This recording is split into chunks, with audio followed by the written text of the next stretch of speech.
Hey everyone, and welcome to Political Capital, all your best source of British Columbia political news, and now federal election news and analysis because we are smack dab in the middle of a federal election campaign. So we'll balance that line between BC politics, federal politics, all the other stuff that's going on, COVID news, and the latest in British Columbia's return to normal with COVID as well.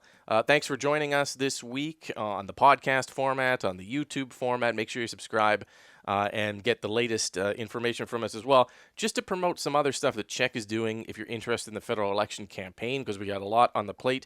Myself and Czech anchor Joe Perkins are doing candidate information sessions, kind of not quite debates, but get to know your candidate on some of the issues on his show, Mike Czech, available on all podcast formats. Make sure that you're watching our show Sundays at 6:30 on Czech TV. And then also there'll be a new weekly Czech federal election show, which starts Wednesdays at 8 p.m. as well. So you want to tune in for that. That's a lot of federal election stuff. I hope I hope my voice holds up on all of that, but I think it will. But as always, the best source is right here, right now, on Political Capital. I'm going to bring in the panel. Katie was so, I think, enthused by the launch of the federal election that she can't join us this week. That's okay. It's all right. She'll be back next week. That's all good. But Maclean K, editor of the Orca, is here. Hello, Maclean. Thanks for being here. Hey, Rob. Missed being here the last 2 weeks. Good to be here today. God, we were off 2 weeks, weren't we? Because I my last day of holiday, I got pulled into work because the election was launched, and it does not feel like I had any holiday at all now. It's just been washed away. Thanks, Trudeau. But anyways, and Jillian Oliver, Green Strategist Extraordinaire. Hello, Jillian. Thanks for being here. Thanks for having me back. So, the election no one wanted, except Justin Trudeau, is now upon us. We're, I guess, almost a week into it, given the timing of the launch on Sunday. We're facing an E-Day of September 20th. It's a 36-day campaign, I think, which is the shortest that you can have. What did you both make of the launch, I guess? You know, the time we heard it was coming, but how it happened, when it happened, how the parties are kind of positioned as we start this first week and kind of get going out of the gate. Maclean, why don't we start with you?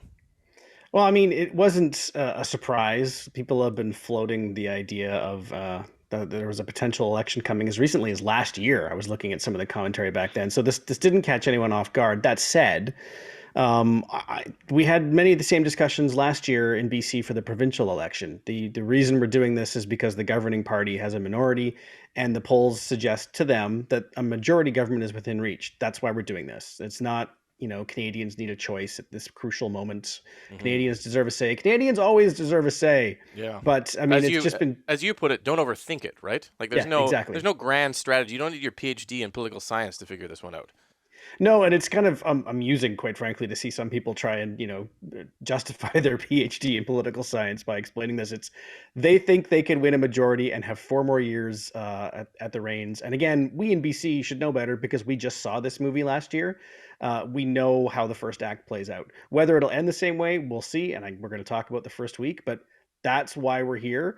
And there seems to be a little less tolerance for it nationally this time than there was last year in BC, where John Horgan had a bit of a rough first week, which is easy to forget now on the why are we doing this anyway. And Justin Trudeau has had a rough first week, and we'll talk about that as we go. But also, there seems to be much more sort of acceptance of that's why we're doing this. We're doing this because we think we can win. Yeah. Jillian, how do you think it landed? You know, given all, I agree with what Maclean said, but how do you think it both landed in the parties knowing that it was coming?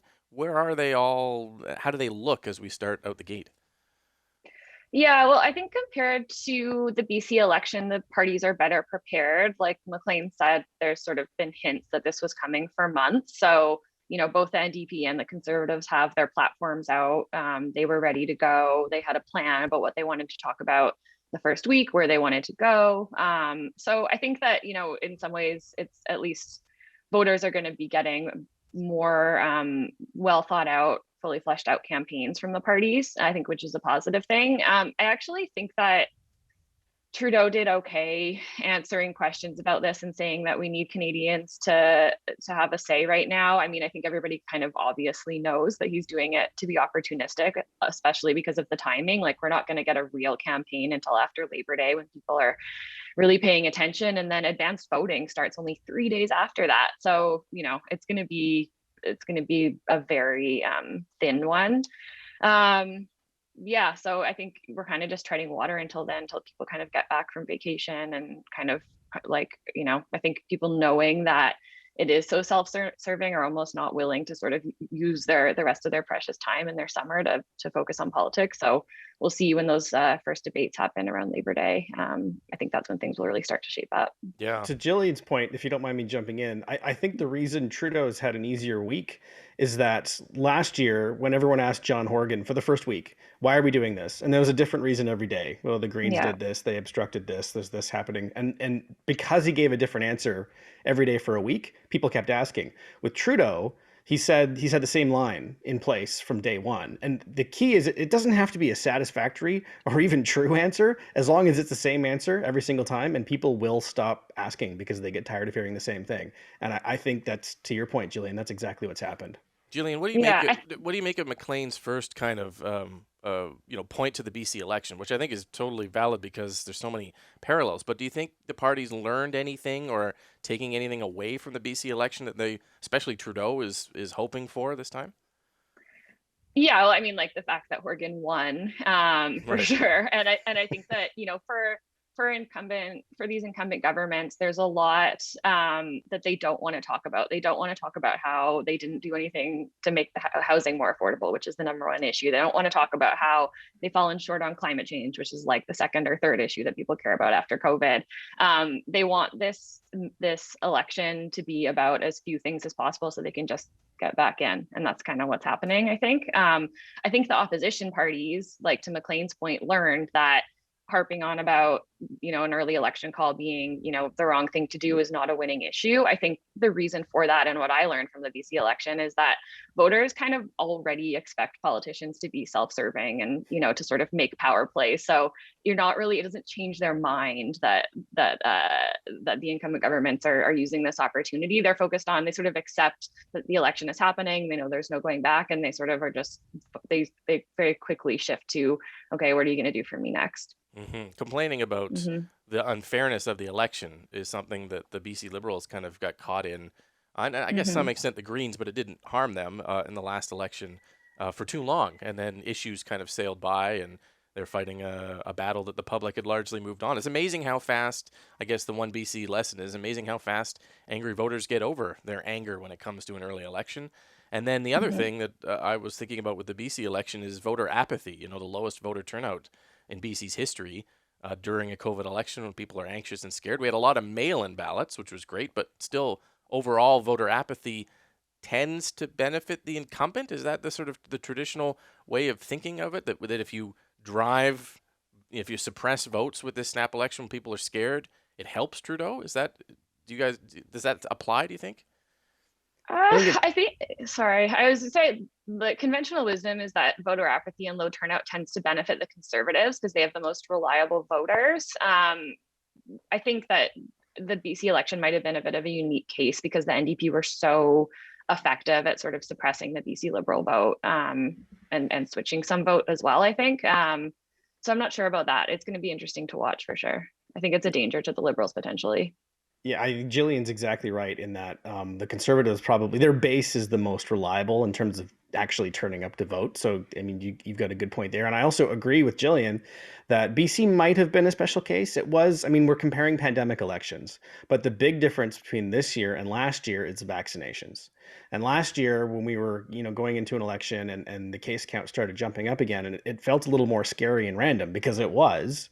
Whereas this time, you can reflect on whether this is fair, but I think the sense out there is that the people who have not yet been vaccinated, setting aside children, have not been vaccinated by choice. They've made a decision, and it's probably a bad one. But there's a lot less I don't want to call it pearl clutching, but there's a lot less fear knowing that if you're vaccinated, you're probably not going to have to go to the ICU. And so it feels less irresponsible. Again, I'm not sure if the Delta variant is changing that, but that's my sense of how the Liberals are gauging the national mood, if that makes sense, is that it doesn't feel random and reckless as so much as it did last year, where now, the decision to get vaccinated or not is just that, a decision that's been made by individuals. What do you guys think of any issues that did or didn't come up in the first week? And there were some that have materialized, and then there are some that we're not really talking about at all. Jillian, did anything jump out at you?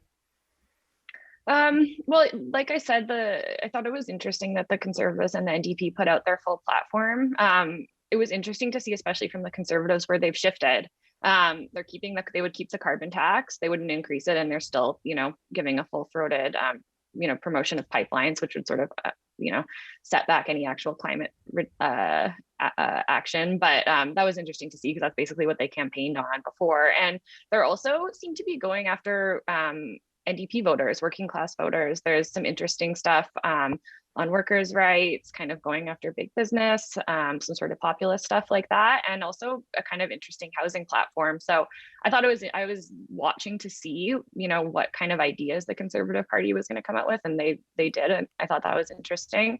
And I think that might have caught the Liberals a little bit off guard, and I would imagine is making them rethink if they were planning on just kind of running a bit of a tepid campaign with sort of just a little increases of funding here and there for things that they've already done. And then, I think that, the NDP hit on housing really hard as well. That was Jagmeet Singh's biggest message when he came to BC. I think that's probably shaping up to be one of the biggest issues in the campaign so far. The Conservative housing platform was very ambitious and had big items in it, like a 2-year ban on any foreigners buying residential real estate in Canada, which is huge and controversial, and a number of other changes to mortgage rules. And there's no housing platform from the Liberals because they haven't put their platform out and they haven't addressed housing affordability yet. And you got the feeling they got caught a little bit on that one, with Trudeau having to admit that they haven't done enough, but he didn't have anything to offer in the second part of that. So there was an interesting topic. Maclean, anything jump out at you?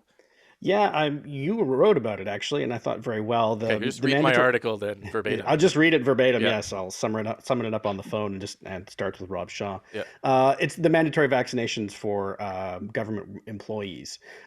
This was interesting to me, not so much in the specific policy, in that, as somebody who's been around a couple of these war rooms, Liberals are very, very, very good at one particular tactic, which is having position A for a very long period of time, changing it to position B that morning, and that day saying, it's unbelievable that the other party believes in position A. They want to keep us back in the dark ages and, pay no attention to the fact that this was official policy and law, for years and years and years, up till literally hours ago. They tried that. They've done it with a lot of things, too many to mention here. They did it with mandatory vaccination for government workers. The problem was what they wanted to do, they hadn't figured out the details yet. And the unions representing government workers kind of said, well, wait a minute, what's going to happen? Are you going to start firing people? Because that's contentious. And so it turned out that the Liberal position was basically the Conservative position, Right. but perhaps even less well thought out, which is amazing considering they were in government. So it was because the Liberals are usually so good at this and so skillful, it was kind of interesting to watch them kind of trip on this one and get the rake in the face a little bit. Yeah, no, it's a good point. I was struck by that as well. It's an effective wedge issue in a sense because it, at the start it exposes the idea that the Conservatives, still believe in freedom of choice and not necessarily having to get vaccinated and all of that. And it's embarrassing for a little bit. But in the end, the policies were so similar that it didn't really go beyond a day or so. For me, I thought, and no one's going to vote on this issue, but I was struck by the Afghanistan issue in week 1, where you have a prime minister go into Rideau Hall, come out, and before he even announces he has an election, the first things out of his mouth are about Afghanistan, because it's such a complete and utter just disaster with the Taliban taking over the country in just a matter of hours. And he has continued to have to address that throughout the week, questions about the government. It's like not doing a good enough job evacuating people, and where was he, and all of this. So that will not, I don't think, become a ballot box issue, but it is a major disruption to the Liberal campaign early on to have him I mean, even when the Prime Minister, the Liberal leader, visited Victoria, came out of a seniors' home where he'd been visiting seniors, where his grandmother stayed as a senior. And the first thing he has to talk about is Afghanistan. It's the very first thing out of his mouth. And I just thought, boy, that is maybe if you're an opposition party, that's karma for you, that this snap election didn't quite work out with the timing that he had, even though he had all the timing in the world on it. But I thought that was kind of interesting as well. Anything else, just quickly, before we move on to the next topic, that we haven't hit on in the election so far? I think I was struck by the leaders. The Conservatives had a weird sort of, I guess it's not weird, but a focus on a virtual tour for the first week, mainly out of the studio that they'd built, which is understandable in a pandemic. The Green leader is stuck in Toronto, where she's campaigning. The Liberals came to the island first, but the NDP came to BC first. Did any of that jump out at either of you, Jillian? Well, I thought it was interesting to see BC kind of be a area of focus from two of the main parties so soon. We're not often the darling of federal elections. And I also thought it was notable, like Singh announced that he was coming, and then kind of like a couple hours later, Trudeau tweeted that he was coming to BC, almost like he was chasing Jagmeet Singh here. And I think that shows just how important BC is going to be in this election, which is, like I said, unusual. And, it's kind of an opportunity for BC voters, I would say. The one thing we didn't talk about is climate change. Obviously, the wildfires have been on people's minds. We saw Aaron O'Toole try to get in there talking about the wildfires, but failing to talk about climate change. That's a gift to the other two parties, and it's going to be interesting to see Singh and Trudeau kind of and Annamie Paul duke it out over this issue and how voters respond to it. Mm-hmm. Maclean, what do you think of the geographic parts of the leaders' tour so far? Well, I mean, Jillian's right. It's been BC has gotten a lot of attention. And again, the reason is not to steal my same gimmick, but not to overthink it. It's because there's a lot of swing votes and swing ridings up for grabs in BC. It's kind of nice. This must be what it feels like to live in Quebec, where you get all this attention foisted upon you. And 100% less poutine. Where the parties are competing to give you what they want. The rest of my time in Canada I've spent in southern Alberta and in Ottawa, which were so dominated by one party that everyone else just kind of ignored it. This is fun for me. I like being wooed. Yeah, well, finally. Fair enough. I mean, there's 10 to 12 maybe ridings. It could be up for grabs in the Lower Mainland alone. And then a couple in the interior, at least one on the island, or maybe two. Who knows? Depends on where the polling is. So you're right. There's a lot of seats. I think, is it 13 seats Trudeau needs for a majority or something? I believe so. Something like that. So, BC picking up a few here would certainly help him if that's the way he's going to go. Obviously, we'll talk a lot more about the federal election. Let's just move on quickly while we've got a few minutes left on a provincial issue. Wildfires raging in BC, the situation becoming worse, although some rain has made it better in certain parts now. But at the peak, with the Coquihalla Highway closed, people started to wonder, where was John Horgan? Where's our premier? And it turns out he was in Atlantic Canada on holidays, and that turned into a whole big thing of a backlash. And I just wanted to go around the table quickly in a couple minutes. Is it fair? Is it justified? What do we make of this criticism of the premier being off for a couple weeks while the wildfires were going on? Maclean? The defense from the NDP has been that John Horgan, like anyone else, deserves a vacation. And they're right. He does. We all deserve a vacation. And everyone would agree, I think, that John Horgan works hard and everyone in the government works hard. That said, when people are literally losing their homes, when we had an entire village burned down, when the province is in this incredible state of crisis and people are terrified, no, I don't think it's a good look for the premier to not only be out of the province, but completely absent and silent. Couldn't get him to jump on a Zoom call with evacuees just saying, listen, this is terrible, but you need to know we have your backs. Like, that would have taken 5 minutes. So yes, of course the man deserves a vacation, but of course when the province is in crisis and people are terrified, then it kind of speaks to a lack of leadership to not even make yourself available for a quick Zoom or a statement. They released a statement on Pakistan Independence Day in the last 2 weeks, and no statement for people that were evacuated from Lytton, or when the entire city of Merritt was on evacuation alert. It's just not good enough. Yeah. Jillian, what do you think? Yeah, I think that it definitely broke through the noise. I heard a lot of people talking about that. I live in the interior, and I think there's kind of a sense that because the smoke didn't make it to the Lower Mainland and to the island, that it almost was not happening in the minds of the government, who don't have a lot of seats up here. I think that is also part of a broader narrative of Horgan sort of being out of touch and a little bit arrogant since the snap election. This is like the fifth thing that's happened that's sort of been like this.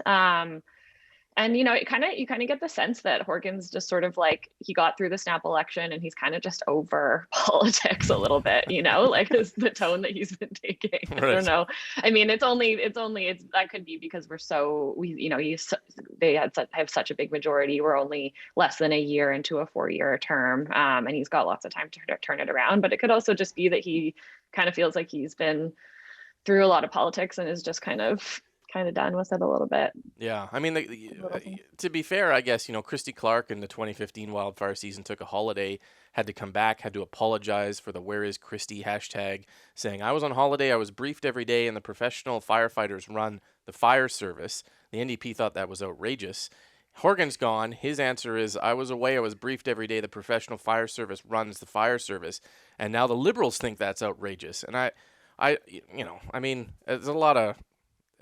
I have a hard time getting exercised too much about this, given that, it's happened before. But anyways, it is an issue, I think, for Horgan, and the themes, Jillian, that you brought up. It'll add to a sniff test of him eventually at some point that we'll have to talk about. Okay, we have 30 seconds or so, but very quickly for our hot take here. Who do you think won the first week of the election campaign, if anyone wins? Who came out on top in the first week? Jillian? I think Trudeau, because he only had to talk about the reasons for the snap election for like a day. Yep. To win. Maclean? Honestly, I'd have to say the Conservatives, if only because their platform launch went very well and they haven't fallen into some of the traps the Liberals have set for them so far. Okay. I was going to say the NDP. I thought they hit on a couple important issues before other folks, and their campaign and their ads are quite effective, I think, so far. They've got a branding that was very BC New Democrat as well, those at the top going after the 1% kind of thing. So interesting. I'm sure our takes will change throughout the election. Thanks, everyone, for joining us. Make sure you subscribe to Political Capital. We'll be back each and every week during this election, and also all the latest on BC politics. Thanks for listening.